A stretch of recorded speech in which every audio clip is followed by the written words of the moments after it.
Hey everyone, welcome back to my channel. My name is Natalia and today I'm talking about the phrase effective frequency and what that means for you as a marketer. As always, thank you so much for liking, commenting, sharing, and subscribing.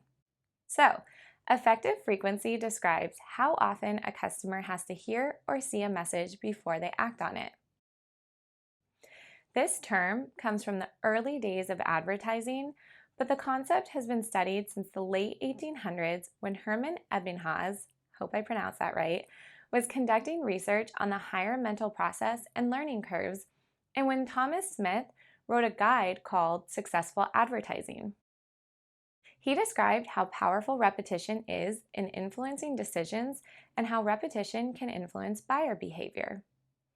This type of campaign strategy was really important before the digital era.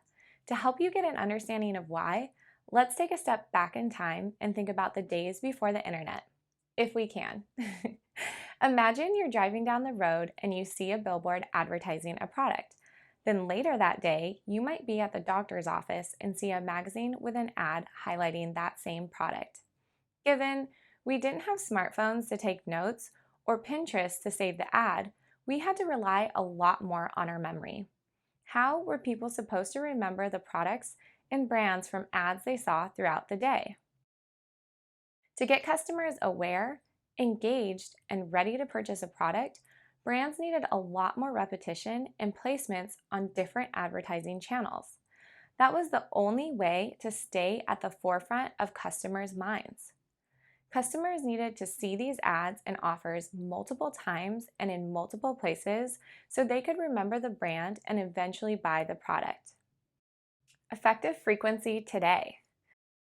Let's flash forward and talk about effective frequency in the digital era. Effective frequency is still relevant today as it was back then because now brands are competing with thousands of ads on a daily basis. How are we going to stand out? How are consumers supposed to remember the ads and brands they see throughout the day? They're going to need to see the ad multiple times and in multiple places to truly build a connection with your brand and products and remember you. There are many numbers marketers throw out like 3, 5, 7, but the frequency of your messaging really depends on your brand, product, and target audience. Testing and monitoring your ad performance closely will help you determine the right frequency you need to have so your ads effectively attract and convert customers. I really hope this helps better explain the phrase effective frequency and the reasoning behind this marketing tactic. Don't forget to comment with any questions you may have and make sure to subscribe to my channel to continue to learn more about marketing strategy and campaign planning. Also, I keep reminding everyone that my Udemy course on integrated marketing is now live, and you can enroll today with a discount using the link I provided in the description of this video.